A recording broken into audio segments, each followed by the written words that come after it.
quizás en base a mi propia experiencia, siendo adolescente, yo deseaba que alguien me hablara, que alguien se interesara por mí, y pienso que es una buena motivación para ayudar a nuestros adolescentes también a formar pues un tiempo de carácter, de formación en el Señor. Así que bueno, hermanos, mientras estábamos adorando, yo estaba sintiendo que, wow, como que había una multitud aquí.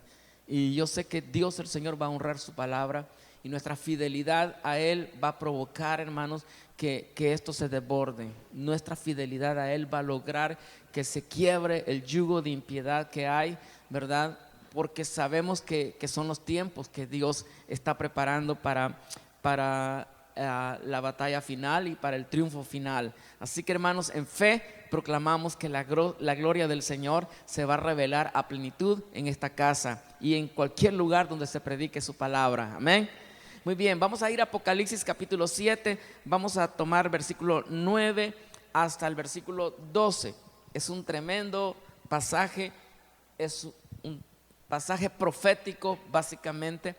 Apocalipsis 7 del 9 al 12 son cosas que no han ocurrido pero van a ocurrir. Dios el Señor es un Dios de orden, y a través de toda la historia de la humanidad, Dios el Señor siempre ha ido trazando, ¿verdad?, las normas, las pautas que en un momento dado pues la humanidad ha ido asimilando, asumiendo como ya un hecho. La historia del hombre sobre la tierra no es accidental, no es casual, no es, bueno, en este tiempo pasó esto, en el otro tiempo pasó otro. Todo está, hermano, trazado por la mano del Señor. Y cuando yo estaba hablando en una ocasión sobre este tema, alguien me dijo, bueno, pues si Dios sabía que iba a haber tanta rebeldía, ¿por qué no destruyó al mundo? ¿Por qué no cambió al hombre para que no haya tanta maldad y tantas cosas que oímos y vemos alrededor nuestro? Entonces yo le dije, mira, lo que pasa es que Dios el Señor, cuando nos creó, no creó un muñeco, un títere, sino que nos creó a nosotros y nos dio libre voluntad para que nosotros voluntariamente le adoráramos o le rechazáramos. Y quizás esto para ti no suene muy lógico, pero así es nuestro Dios. Él es un Dios de principios, nos creó con libre albedrío, le dije. Entonces, cuando el hombre falló, entonces Dios el Señor proveyó inmediatamente la forma en que el hombre puede entonces acercarse de nuevo a Él y comenzar a conocerlo como Él es y caminar con Él ahora y por la eternidad. Así que definitivamente, hermanos, las cosas que vienen y que pasan en el mundo, no es que Dios las permite, no es que Dios está indiferente. Él dijo de antemano que iban a suceder cosas horribles, que la humanidad cada día iba a enfriar más su corazón, pero que nosotros, los que creyéramos en Él, tuviéramos ánimo y fortaleza para seguir adelante y creer en sus grandes promesas y creer por tiempos mejores. Amén. Muy bien, vamos a ir entonces a Apocalipsis 7, versículos 9 al 12, y la escritura, la palabra nos dice lo siguiente: después de todo esto, miré y aquí una gran multitud, la cual nadie podía contar, de todas las naciones y tribus y pueblos y lenguas, que estaban delante del trono en la presencia del Cordero, vestidos de ropas blancas y con palmas en las manos.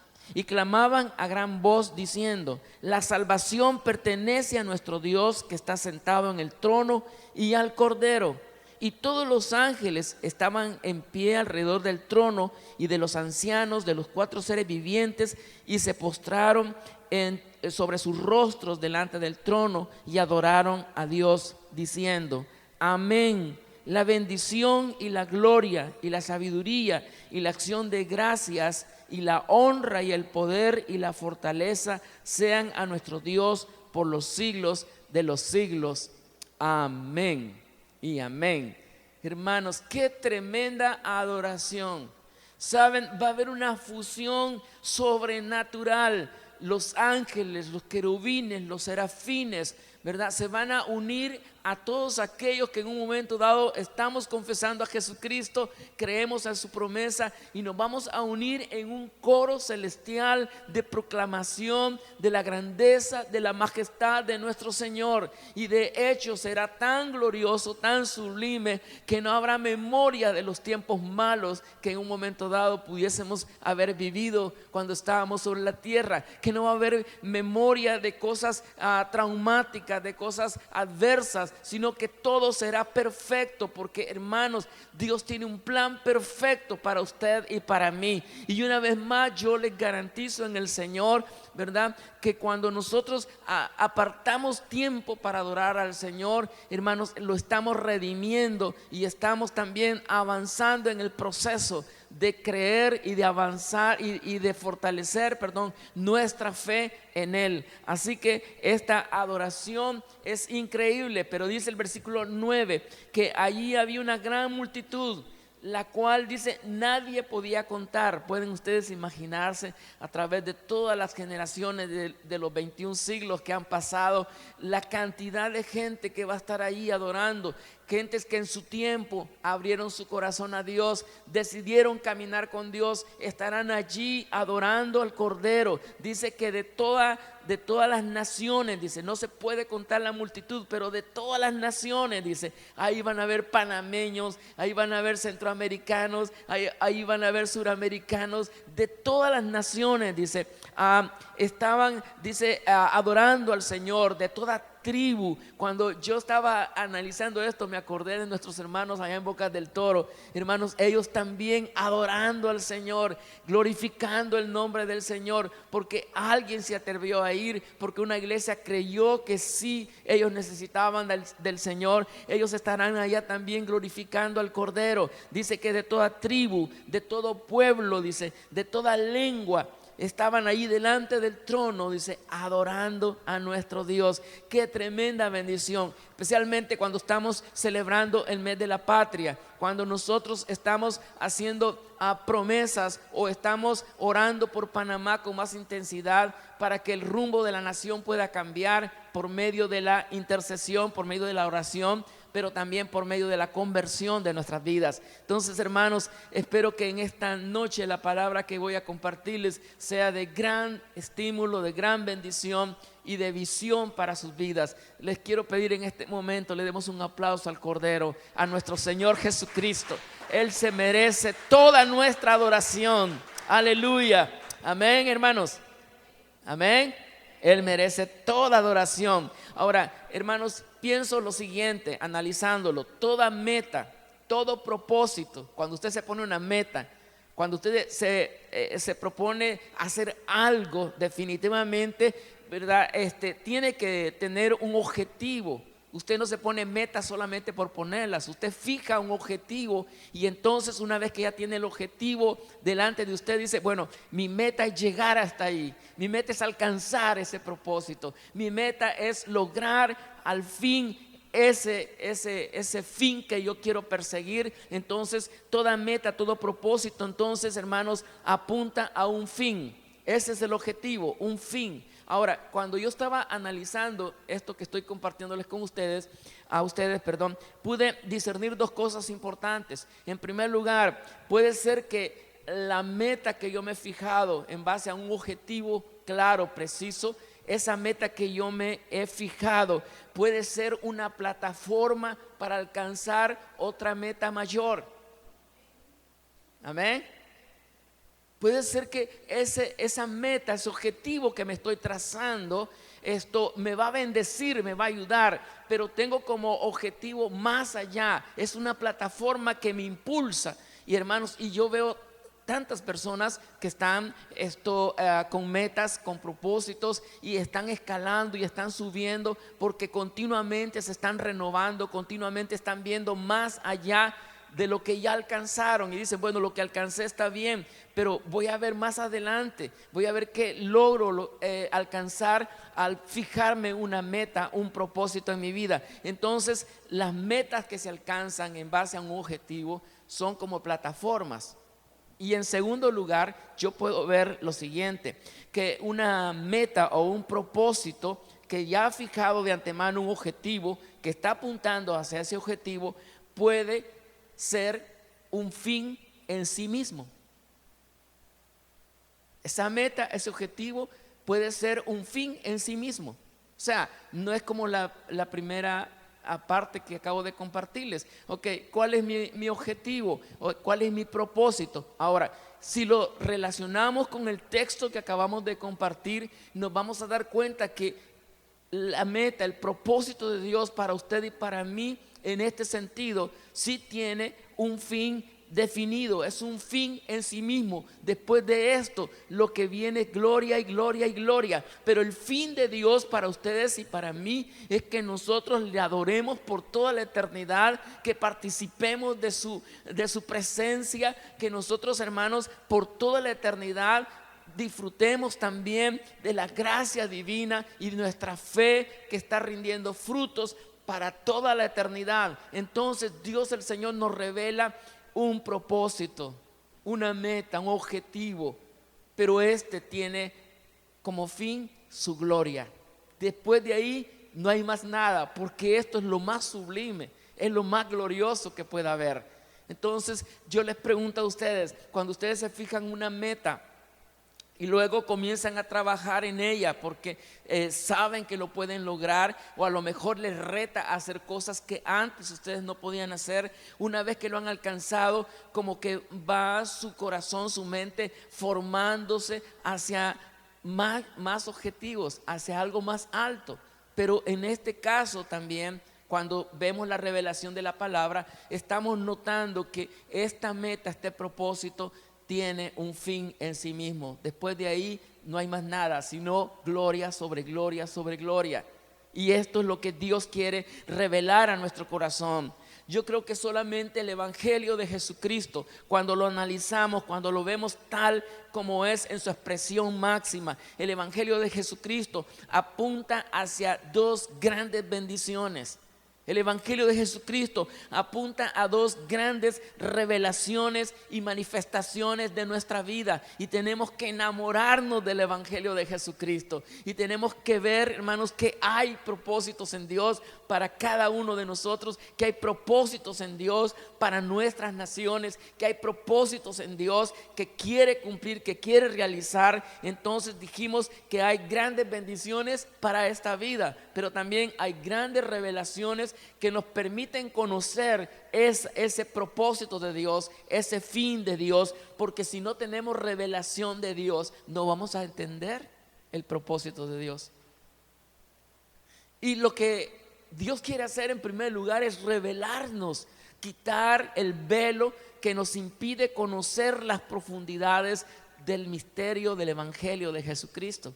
Lo que Él quiere es que nosotros lo analicemos y lo asimilemos en su intensidad, en su profundidad. Estaba esta tarde que estaba estudiando, estaba escuchando el testimonio de un pastor, supuestamente pastor puertorriqueño, que se convirtió a una secta que hace mucho daño en la fe.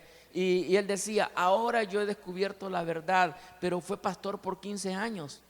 Y yo digo, ¿cómo es posible que un pastor pentecostal, después de predicar por 15 años, se convierta a una secta y pueda declarar y enseñar públicamente que ahora sí conoce la verdad, cuando está totalmente desfasado, totalmente fuera de los propósitos de Dios? Entonces, hermanos, yo creo que cuando estas cosas suceden es porque realmente cuando Dios le reveló, si es que le reveló en algún momento dado su palabra a él, y él no la asimiló, no la creyó, no avanzó, sino que él se quedó solamente con una experiencia intelectual, sin que esa experiencia intelectual le bajara el corazón. Porque yo estaba ahí adorando con ustedes y yo decía, yo no puedo negar que Dios, el Señor, existe, porque tengo tantas evidencias en mi vida, tengo tantas evidencias por el poder de la palabra, que me es imposible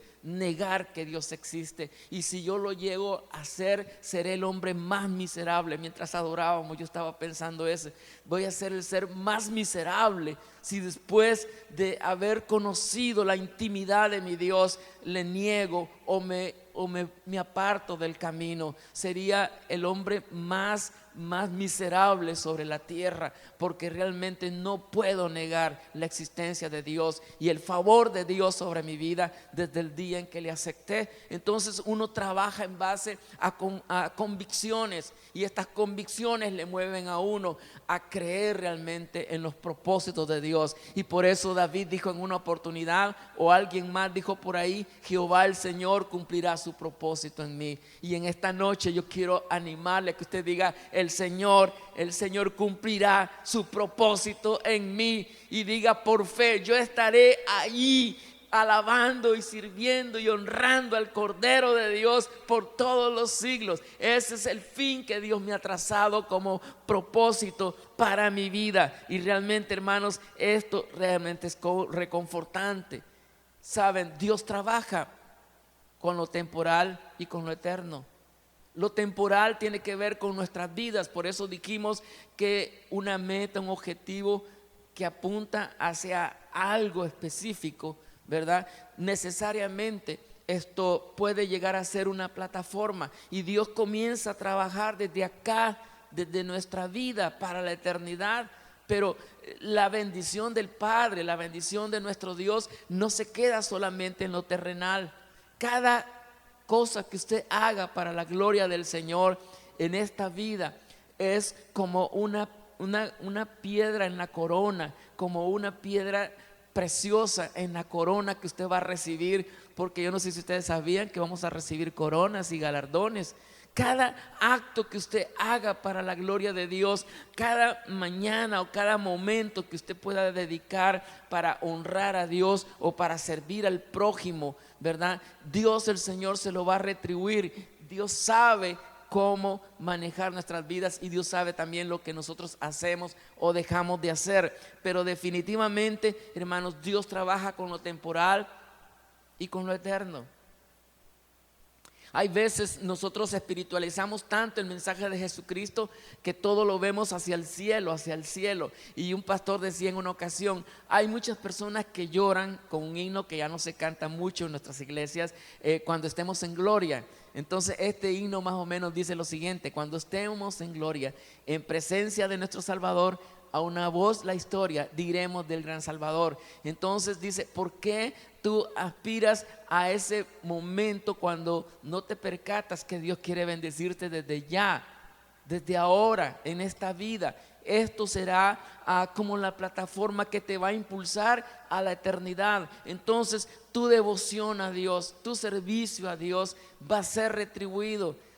Tu esfuerzo por honrarle, tu esfuerzo para permanecer fiel, Dios el Señor te lo va a retribuir. Pero comienza en esta vida, y Dios comienza también a operar, ¿no? Valga la redundancia si la ha habido. Dios comienza a operar ya desde esta vida. Dios comienza a trabajar en nuestro corazón de una manera sobrenatural. Todo comienza en esta vida, todo comienza cuando nosotros le aceptamos como Salvador personal y Él nos ofrece el perdón de pecados. Realmente yo no sabía que era pecador. Yo no sé si cuando usted se acercó a Dios estaba consciente que era pecador, pero yo no sabía que era pecador. Yo pensaba que bueno, así es la vida y tiene uno que sobrevivir a como dé lugar, pero yo no me miraba como un pecador. Yo llegué a la convicción de pecado cuando acepté a Jesucristo como mi Salvador personal. Y les quiero compartir brevemente esta experiencia. Cuando yo me convertí, a los 7, 8 días de haberme convertido, de haber entregado mi corazón a Jesucristo, ¿verdad? Ahí en Betania, pues como algunos de ustedes saben, a las 11 de la mañana, cuando yo invité a Jesucristo, a la persona que me guió a conocer al Señor me abrazó y me dijo: ahora eres un hijo de Dios, qué bendición. Pero en el momento yo no sentí absolutamente nada, sino consciente de que había aceptado a Jesucristo.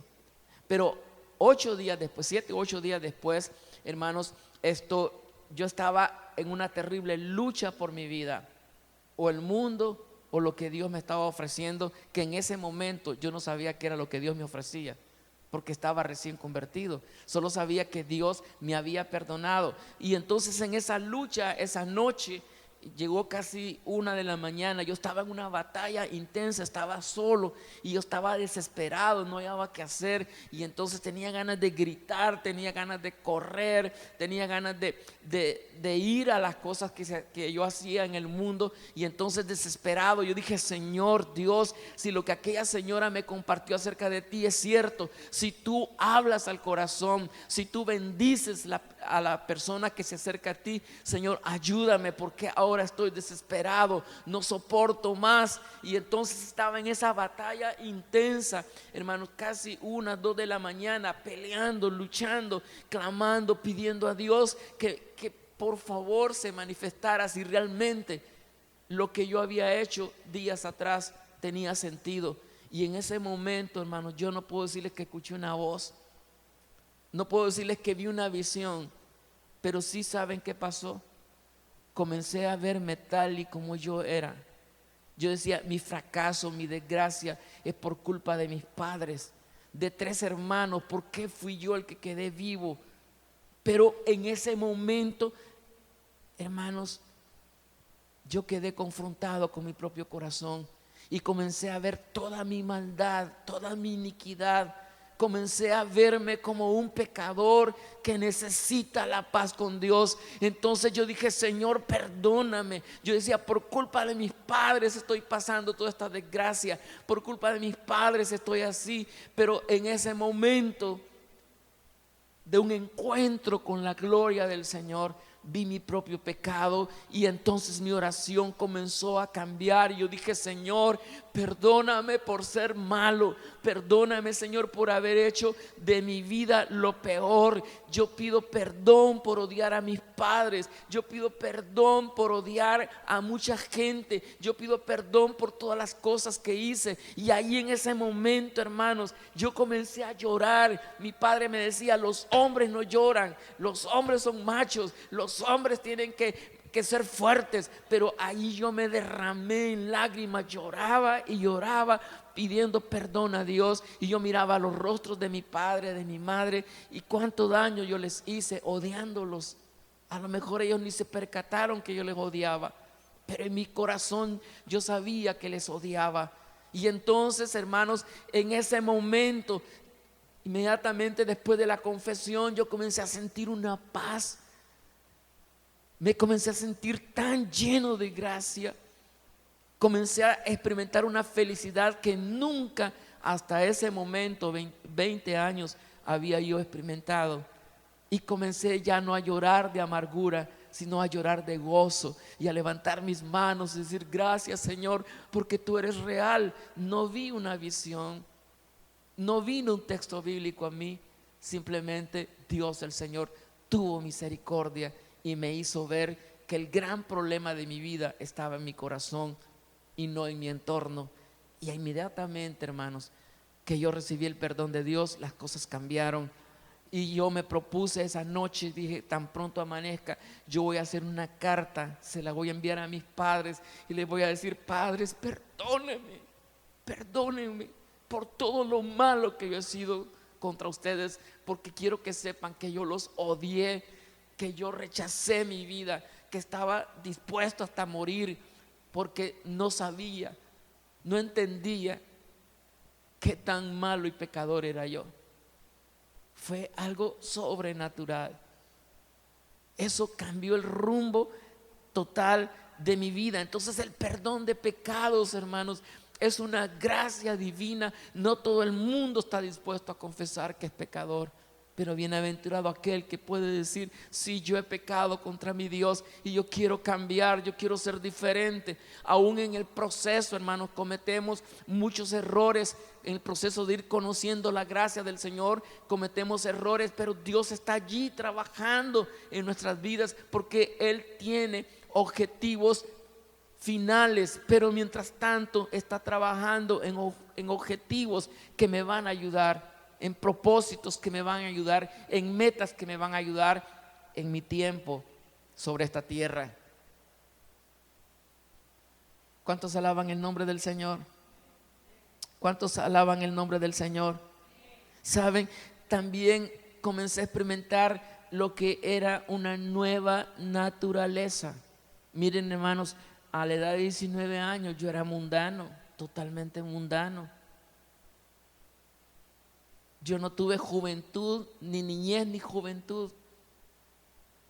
Quizás no tenemos el tiempo para decirles todas las cosas que a mí me pasaron, pero ni niñez ni juventud. Mi juventud fue un desastre total. Y entonces, hermanos, cuando yo recibí la nueva naturaleza, literalmente sentí que había nacido de nuevo. Yo era en mi vida personal, era promiscuo. Cuando yo me convertí, quedé sanado en mi corazón. Hermano, era como literalmente como volver a nacer. Me volví como un niño, me volví inocente en muchas cosas que había practicado. Y eso fue algo glorioso para mí. Pude experimentar la naturaleza del nuevo nacimiento. Pude experimentar también en ese proceso la comunión con Dios. Dios hablando a mi corazón y yo sensible a su voz, y yo escuchando su voz, y yo creyendo a su voz. Y eso ha sido hasta el día de hoy. Por eso no puedo negar lo que Dios ha hecho en mi vida, porque a partir del perdón de pecados vino a mi vida, y esto tiene que ver con usted también. A partir del perdón de pecados viene a usted, viene a mí la nueva naturaleza, viene a usted y viene a mí la comunión con el Señor. Esa comunión que se fortalece, que crece en la medida en que disponemos el tiempo o disponemos nuestro corazón para creer y acercarnos a Él. Entonces esa comunión se hace perfecta. El mundo no puede entender la comunión con el Señor. El mundo no puede asimilarla, pero cuando ya uno tiene la nueva naturaleza, comprende que todo se trata de comunión con Él. Y comunión es como lo que estamos teniendo ahora. Compartimos una fe común, nos vemos, damos gracias a Dios por la vida, oramos por los que están indecisos, pero la comunión fortalece. Hay un hermano que siempre dice, hagamos actividades para estar siempre en comunión, porque eso nos bendice a todos. Pues realmente, hermanos, la comunión con Dios es edificante, y todo esto es la plataforma para llegar a un fin, porque después de todo, aquí estamos temporalmente. Después de todo, estamos aquí de paso.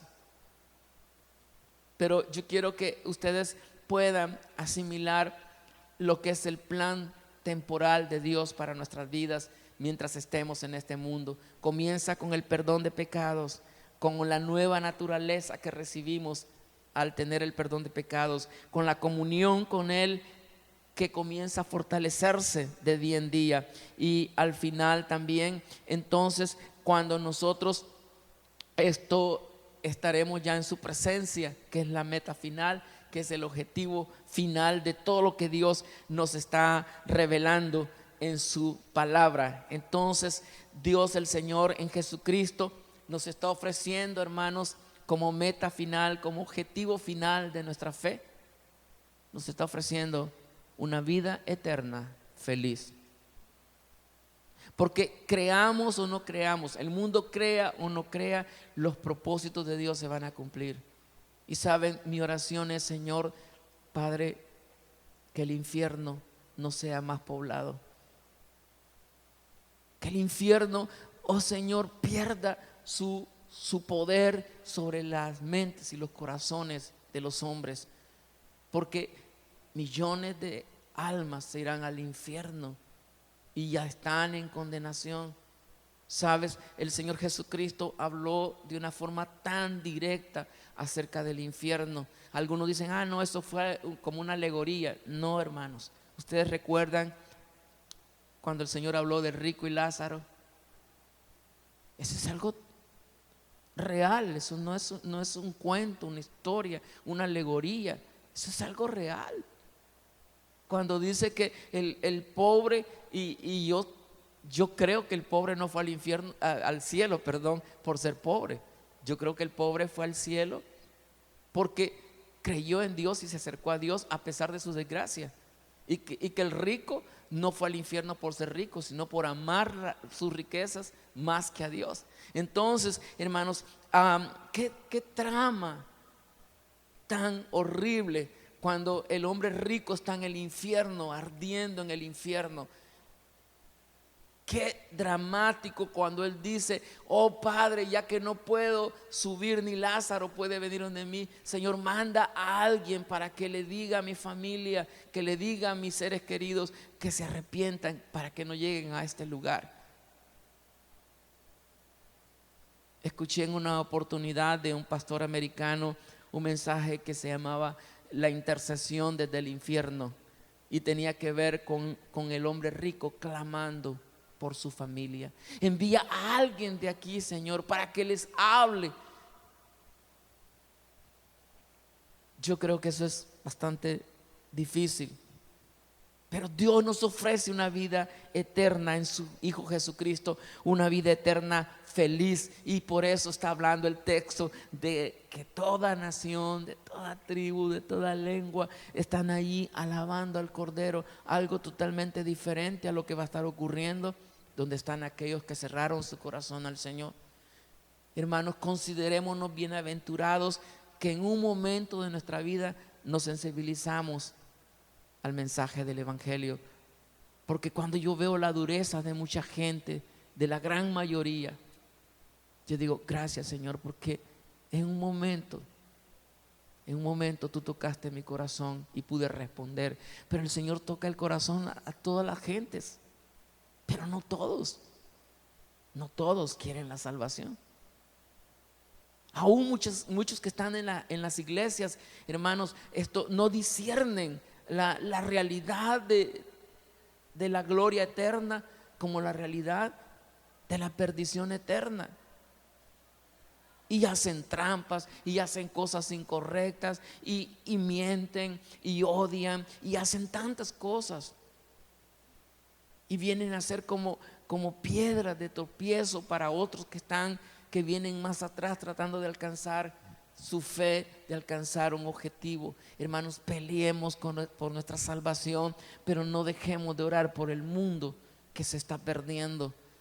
Yo digo: Señor, que el infierno sea despoblado, Señor, que más gentes puedan acercarse a ti y conocerte tal y como tú eres, porque no tenemos otro propósito sino clamar, amén, y pedir al Señor por este mundo. Entonces, hermanos, la vida eterna es un regalo de Dios, la vida eterna que tenemos en Cristo Jesús. Y yo quiero animarles a que nos veamos ahí en este contexto de Apocalipsis 7. Dice: alabando al Señor, glorificando al Cordero, y decir: Señor, tú te mereces la gloria, la honra y el poder. Hermanos, este evangelio, por su naturaleza divina, trae cambios desde ya a nuestras vidas. Y cuando trae cambios a nuestras vidas, trae cambios a nuestras familias, y nuestras familias entonces producen cambios en la nación. Si queremos un Panamá mejor, tenemos que cambiar, amén.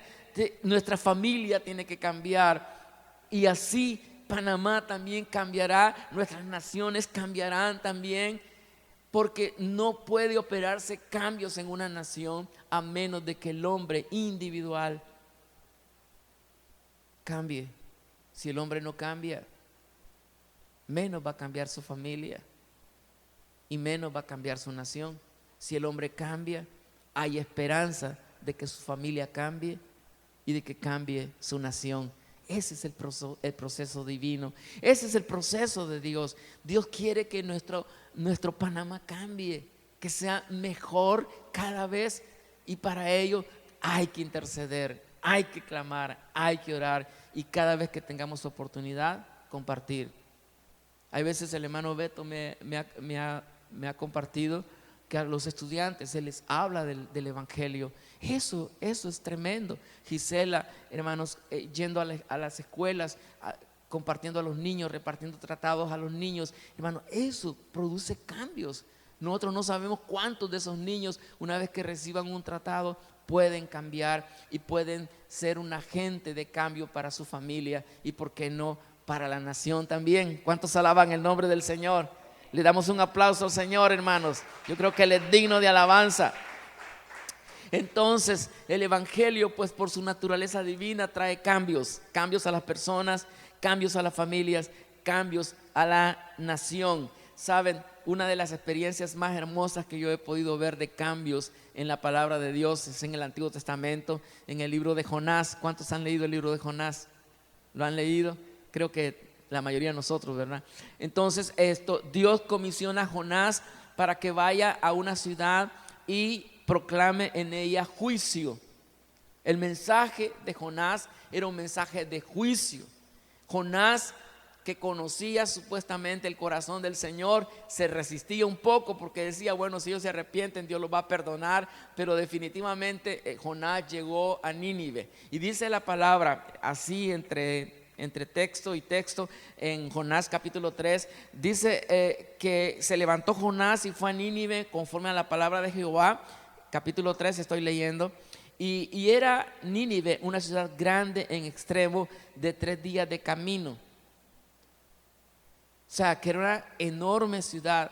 Y entonces, hermanos, cuando Jonás llega a proclamar el evangelio, se encuentra que es una enorme ciudad, tiene que caminar. Y mientras él iba en ese proceso de caminar, entonces él iba predicando, él iba proclamando, ¿verdad?, que el juicio había llegado para esa nación. Dice, de aquí, versículo 4 estoy leyendo, de aquí a 40 días Nínive será destruida. Entonces él estaba predicando un mensaje de juicio. Nínive será destruida. Y dice el versículo 5, y los hombres de Nínive creyeron a Dios.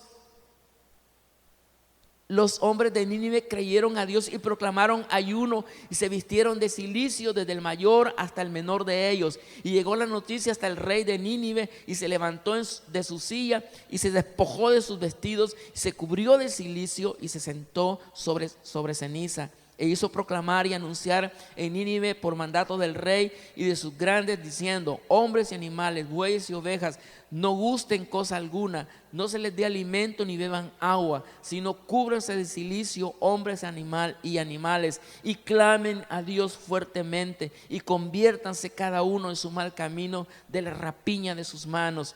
Quién sabe si se volverá y se arrepentirá Dios y se apartará del ardor de su ira, y no pereceremos. Entonces el rey queda impactado cuando escucha lo que el pueblo acaba de hacer. El pueblo, al escuchar el mensaje, se arrepienten y comienzan a clamar a Dios y a buscar la presencia del Señor en ayuno y oración. Y cuando esto llega al rey, el rey entonces lo que hace es igual, él se arrepiente de su pecado, se despoja de sus vestiduras reales. Qué tremendo, hermanos, cuando Dios, el Señor, llega a una nación, hay cambios, hermanos. Cuando el evangelio llega con poder, hermanos, realmente cosas extraordinarias comienzan a suceder. Y Nínive es un ejemplo, hermanos, porque Nínive no era una ciudad ni un país judío, era una nación pagana. Y estaba llena de toda contaminación. Pero cuando los hombres comenzaron a convertirse, cuando los que gobernaban se convirtieron, todo comenzó a cambiar. Y entonces, hermanos, ellos tenían la esperanza de que a lo mejor Dios, el Señor, no iba a ejecutar el juicio sobre ellos, porque decía el mensaje de Jonás: de aquí a 40 días Nínive será destruida. Y miren lo que pasó en el versículo 10. Dice Jonás 3:10. Dice: y vio Dios lo que hicieron, que se convirtieron de su mal camino, y se arrepintió del mal que había dicho que les haría, y no lo hizo. Es decir, Dios, el Señor, al ver a los hombres convertidos, al ver a los gobernantes convertidos, cambió de opinión y nos mandó el juicio que ya había determinado. Esto nos debe servir de inspiración para orar por nuestro querido Panamá. Pero ¿por qué no por nuestro barrio? ¿Por qué no por nuestros pueblos? Si usted nació en la ciudad, orar por la ciudad. Si tiene familia en el interior, orar por ellos. ¿Por qué no orar para que Dios el Señor realmente, hermanos, envíe su gracia y su perdón a esta nación? Saben, yo sentí una vez más renovar un pacto que hicimos hace mucho tiempo y que se llama la Operación Andrés, y es una hojita que da una dirección para cómo orar por lo mínimo por 10 personas que queremos que se conviertan. Y cuando yo estaba analizando el mensaje y viendo esta nota, el Señor habló a mi corazón y me dijo: toma en serio esto, de interceder por nombre, por amigos, por vecinos, por conocidos. Y te doy un secreto: si hay personas que no simpatizas tú mucho con ellos, o ellos no simpatizan mucho por ti, inclúyelos para que se conviertan, y tú vas a ver milagros. Si hay alguna persona que te ha hecho bastante daño, inclúyele en la oración, y tu perspectiva hacia esa persona va a cambiar radicalmente. Así que Dios mediante, la próxima semana yo estaré repartiendo estos cartoncillos con la Operación Andrés. Aquí está descrito cómo se hace, qué es lo que, y miren, es bien sencillo. Dice, en primer lugar, dice entregar o consagrar 12 minutos diarios en oración, 1 minuto por su propia vida espiritual antes de entrar a interceder por los demás. Decir: Señor, ayúdame, Señor, a tener una buena actitud, ayúdame a ser perdonador, ayúdame a tener discernimiento. Entonces, después de ese minuto, dice 1 minuto para orar por la iglesia, para que la iglesia sea sana, para que la iglesia pueda realmente avanzar. Y luego también empezar a orar por las 10 personas o las 7 o las personas que usted quiera poner en la lista. Comenzar a orar por nombre propio, en primer lugar por conversión. ¿Qué fue lo que cambió el rumbo de Nínive? Que ellos se convirtieron, se arrepintieron de su mal camino. Entonces las cosas cambiaron. Yo me he visto orando por familiares o personas allegadas que no conocen a Dios, y digo: Señor, bendícelos. Pero luego me pongo a pensar: pero Señor, ¿cuál sería la mayor bendición? Que tengan dinero, que sean prósperos. ¿No sería mejor la mayor bendición que se conviertan a ti? Entonces tengo que cambiar el rumbo de oración y decir: Señor, que se conviertan, que te conozcan como tú eres. Entonces yo espero, hermanos, que próximo domingo usted pueda retirar su tarjeta de intercesión, Operación Andrés. Aquí está todo detallado en una cara, y en la otra está cómo se debe operar. Entonces, hermanos, esto es para sanidad de nuestra nación, sanidad para nuestros pueblos, ¿no? Entonces hay toda una libertad para que nosotros lo podamos hacer y avanzar. Entonces, hermanos, para concluir, saben que la nación americana, tan alejada que está de Dios en estos tiempos, pero la nación americana se constituyó por fieles hombres y mujeres que creían en Dios y que venían de Europa, de la persecución que había de parte de la Iglesia Católica contra los evangélicos. Y entonces muchos de ellos emigraron. No todos eran cristianos, pero emigraron a los Estados Unidos. Y por eso es que mucha de la base en la que se constituyó el Estado o los Estados Unidos tenía que ver con la palabra de Dios, con la Biblia, con la ley, con los 10 mandamientos. Lamentablemente ahora pues se han apartado.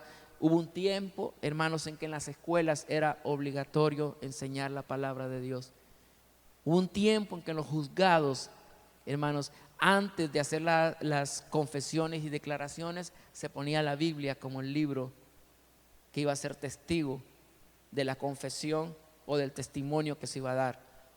Y todo eso fue quitándose, al punto que en el reciente gobierno que pasó, hermanos, esto ya se prohibió predicar en las calles, y muchos hermanos fueron metidos en la cárcel en los Estados Unidos por predicar en la calle, por hablar a otros de la palabra del Señor. Entonces, hermanos, esta nación se hizo fuerte por el fundamento que tenía en la palabra. y esperemos en el Señor que ellos se conviertan y se vuelvan a Dios, porque así sí serán una nación digna. Entonces quiero concluir pues, hermanos, con este mensaje. El final de la gran cosecha está en Isaías 2, del 2, y con esto terminamos. Isaías 2, versículos 2 al 4. ¿Qué dice Isaías 2, del 2 al 4? Dice así: acontecerá en los postreros de los tiempos que será confirmado el monte de la casa de Jehová como cabeza de los montes, y será exaltado sobre los collados, y correrán a él todas las naciones.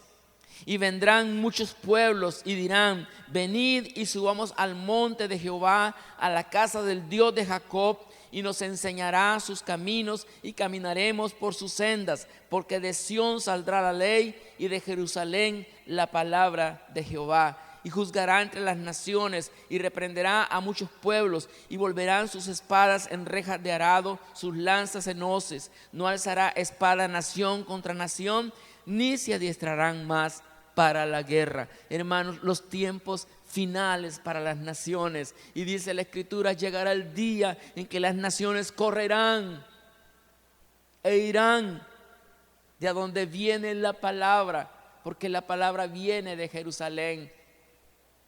La ley viene de Sión, dice, cuando Dios se la dio ¿cómo se llama? A Moisés, ¿no? Pero la palabra dice que sale de Jerusalén. La palabra, el verbo, es Jesucristo, que vino y nació en esta ciudad, en Belén de Judá. Entonces, hermanos, esto es el tiempo para que nosotros nos armemos de coraje y de valor, aun cuando se requiera el ver más allá de las circunstancias. Toda meta, comenzamos hablando, todo propósito tiene un objetivo que puede ser como una plataforma para cosas mayores, o puede tener un fin en sí mismo. Dios, el Señor, cumplirá su propósito, y Él quiere que tú y yo seamos partícipes de esa bendición. Vamos a orar, hermanos. Quiero animarle que en esta noche nos unamos a otro hermano, y de dos en dos oremos. Oremos por las naciones. Que alguien pueda orar con la hermana Sila para orar por Brasil. Que alguien pueda acercarse a ver quién más está aquí. Bueno, de ahí todos. Italia es de ascendencia uzbeca, ¿no? No, ¿o de dónde? De Ucrania, no es uzbeca. Okay. A ver si alguien pues ora por Ucrania. Y los demás oramos por nuestro pueblo, por nuestra provincia, ¿verdad? Así que vamos a dedicar este tiempito por la provincia chiricana, ¿verdad? Por Santiago. Hermana Yadira, ¿de qué provincia? ¿De aquí de la ciudad? ¿Del país? ¿De Panamá, perdón? Veraguas. Oh, bueno. ¿Cuántos veragüenses hay aquí ahorita? Hay 3 veragüenses. ¿Ok? Vamos a orar entonces, hermanos. Vamos a movernos, si quieren salir de ahí donde están, pero vamos a orar, hermanos. Y al final todos oramos por Panamá, porque es el país realmente que nos ha brindado, que nos ha dado pues acogida a muchos de nosotros, y aún a los que han nacido acá, pues realmente esto es una nación hermosa y tienen un privilegio muy grande de haber nacido aquí. Vamos a orar en el nombre del Señor. ¿Sí? Gloria a Dios. Gloria a Dios.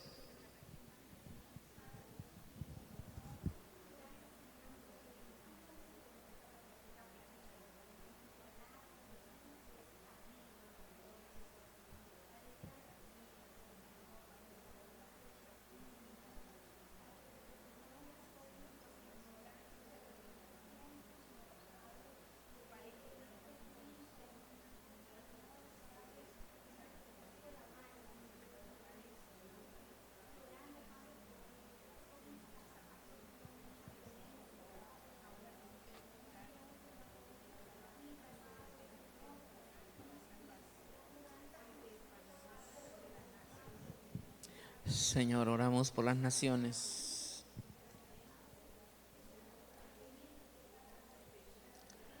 Oramos para que haya conversión, Padre.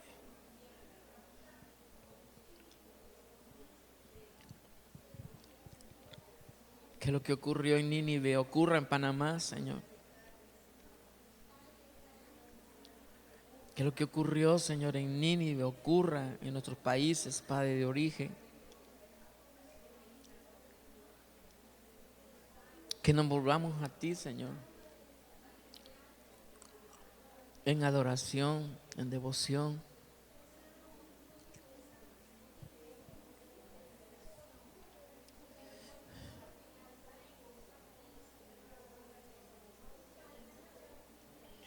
Padre, aprovechamos este momento para levantar nuestro clamor a ti.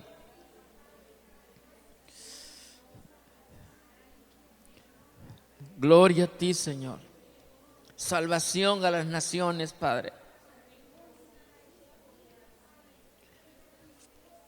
Salvación, Señor, a millones de almas que no te conocen, Padre. Quiebra el cetro del opresor, Señor.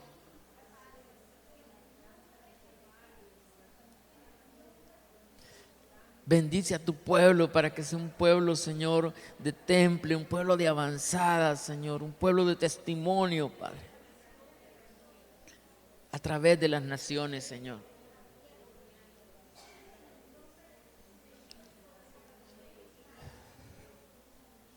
Da fuerza a los que se esfuerzan para extender tu reino, Padre. Oh, alabado sea tu nombre, aleluya. Gracias, Padre, por tu amor.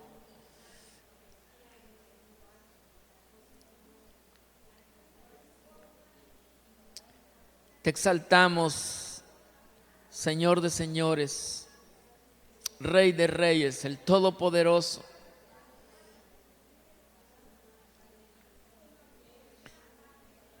Con tu sangre nos has redimido de todo pueblo, lengua y nación.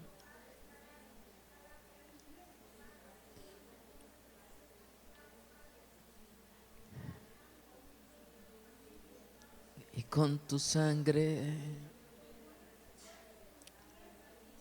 nos has redimido para nuestro Dios y reinaremos sobre los cielos. Gloria sea al Rey. Adora al Cordero de gloria, exalta al que vive y reina. Gracias, Padre, gracias. Amén, gracias, Señor. Amén. Gracias, Señor. Amén. Gloria a Dios, amén. Amén. Quiero animarles, si usted terminó de orar, que pasemos adelante y oremos por Panamá, y nos agarremos de la mano, hagamos un círculo aquí. Si puedes tocarnos algo mientras oramos, gracias. Vamos a orar por Panamá, hermanos.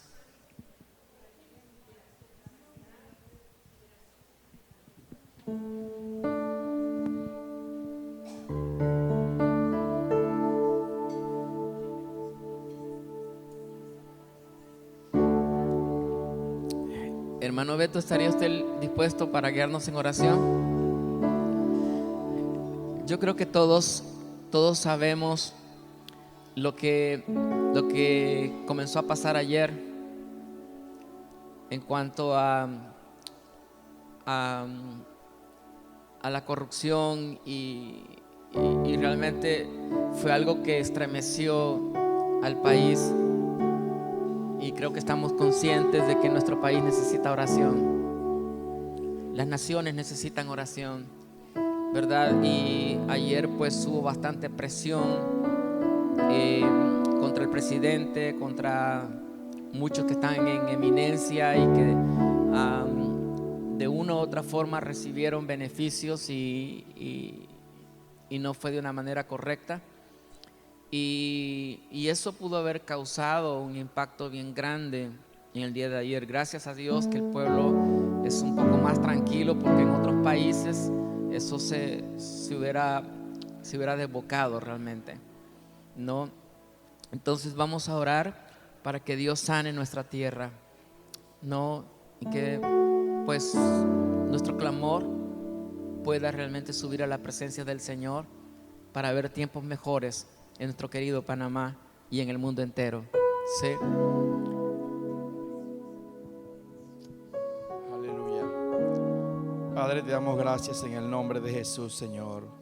Gracias por ese amor incondicional, Señor. Gracias por poner tus ojos en nuestra nación, Padre de la gloria. Señor, gracias porque en este día también hay cristianos en Panamá, miles de cristianos clamando y intercediendo por esta nación. Y en esta noche, Señor, Padre, decretamos tu palabra sobre esta nación. Bendita la nación cuyo Dios es Jehová. Padre, aquí tenemos cientos, miles de cristianos, Señor, que estamos clamando, Padre, para que tu palabra prevalezca en nuestras vidas, en nuestras casas, en nuestros barrios, Padre, en nuestras escuelas, Señor, en las instituciones, Padre, en toda esta nación, la palabra de Jehová permanezca firme y para siempre. Padre, en el nombre de Jesús te damos gracias, porque en vano vela la guardia si no es Jehová quien vela. Padre, en el nombre de Jesús, tú velas, guarda nuestros hogares, guarda nuestras casas, Señor. Guarda la sociedad de Panamá, formada por familias fuertes, con valores, con principios, Señor. Padre, que no nos vendemos ni damos traición a la fe que tenemos en Cristo Jesús, porque hemos creído al que nos llamó, Señor, de las tinieblas a su luz admirable, Padre.